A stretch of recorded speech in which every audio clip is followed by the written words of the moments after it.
Hello friends, this is Kumar and I welcome all of you to my YouTube channel.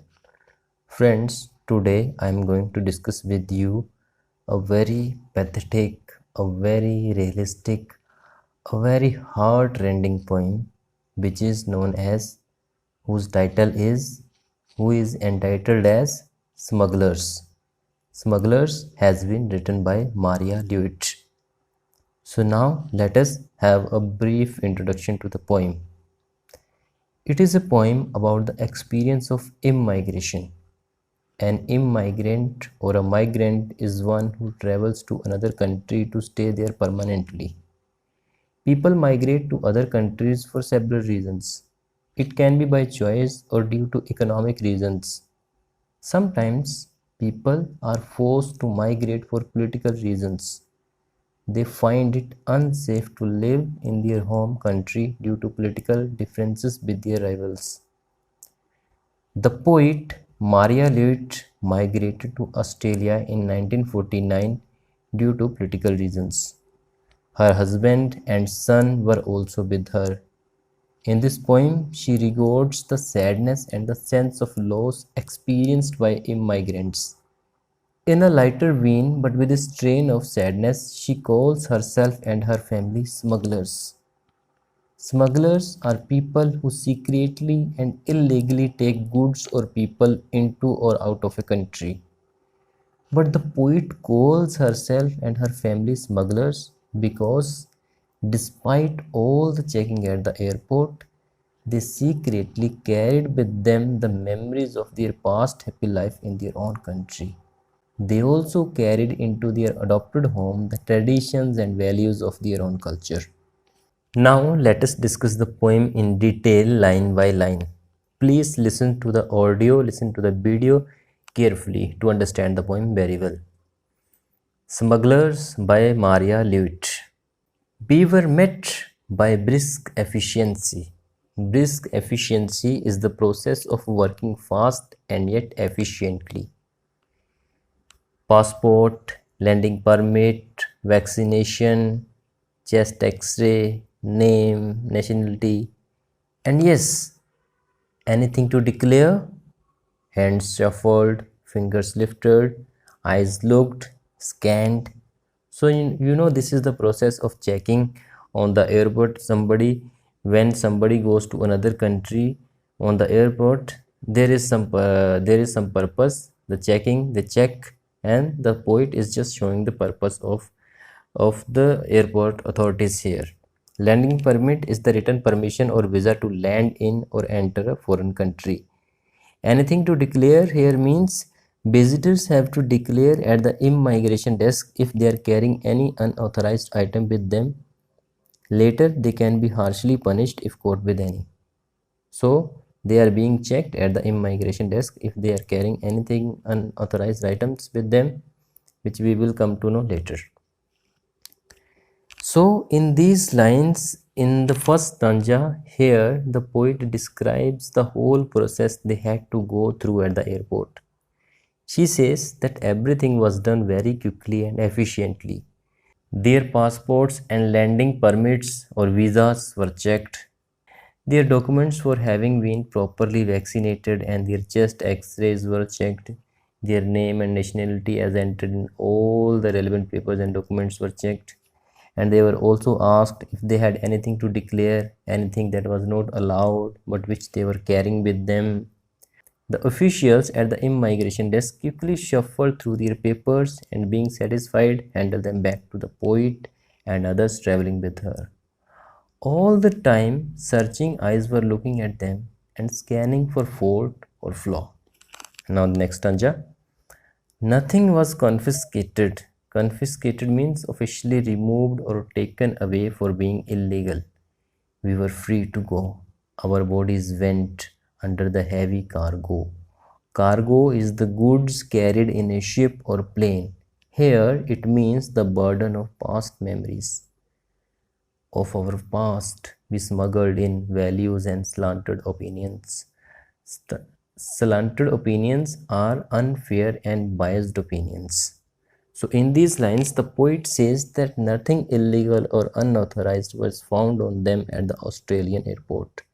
So they were allowed to leave the airport. The poet humorously remarks that as they were leaving the airport, their bodies were bent with the heavy cargo. But this was a different kind of cargo. It was the load of past memories that they were carrying with them. In a way, they were smugglers because they were bringing in things they had not declared at the immigration desk of the airport. They had not declared at the airport that they were carrying with them their old values and their old political opinions, which were thought to be biased and distorted. Now, the next stanza. We fail to declare everlasting nostalgia. Nostalgia is the thought about happy times in the past, often mixed with a wish to relive the past. Memories of distant people, already fading cities, and lost sunsets.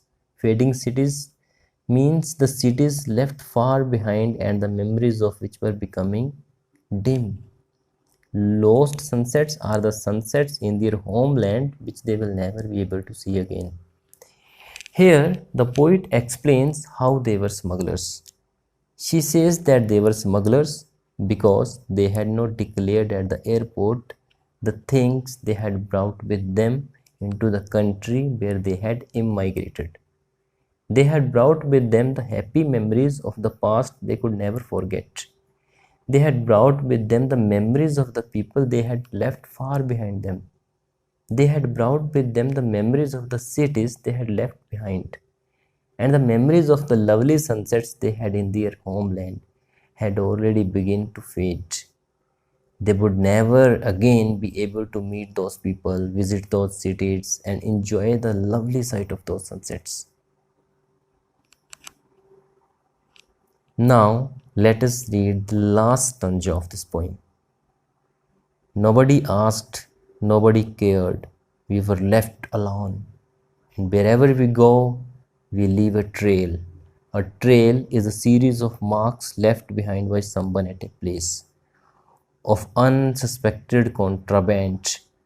Unsuspected means without causing any suspicion. Contraband is the goods brought into or taken out of a country secretly and illegally, sometimes polluting, sometimes enriching our adopted home. Here it means Australia.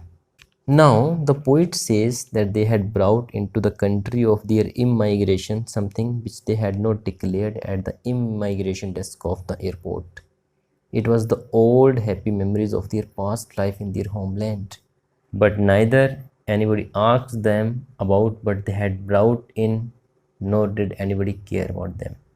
They were left alone and nobody caused any worry for them on this score. However, wherever they go, they leave an imprint of their thoughts and values. The poet humorously calls her memories of the past unsuspected contraband.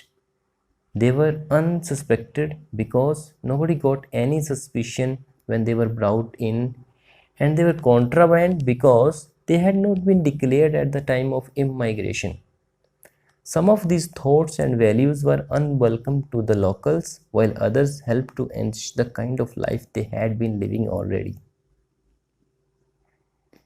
So, here in this poem, we get to know, we get to learn about the difficulties, about the psychological difficulties one faces when one migrates to another country. That's why people living in Canada, people living of Punjab in Canada, they always launch for going back to their country. That is shown in the films. I myself haven't gone to Canada or any other abroad city, any abroad country, but I have seen in movies that people usually launch for going back to their country and living their life there because they can't it is very difficult for them to mingle with the locals there, mingle with the natives there. So that's why they want to go back to their country. So this is a kind of situation the poet has mentioned in here. The poet has mentioned but kind of difficulties, what kind of psychological problems one face one when is migrated to another country. So our present poem finally ends here. I hope I have tried to analyze the poem in very simple and in a very good way. And if you feel that I am doing something good, please write it in the comments, and please like and share the video, and please subscribe the channel to motivate us. Okay, this is all as of now. Thank you very much for joining us. Stay tuned for further such lectures.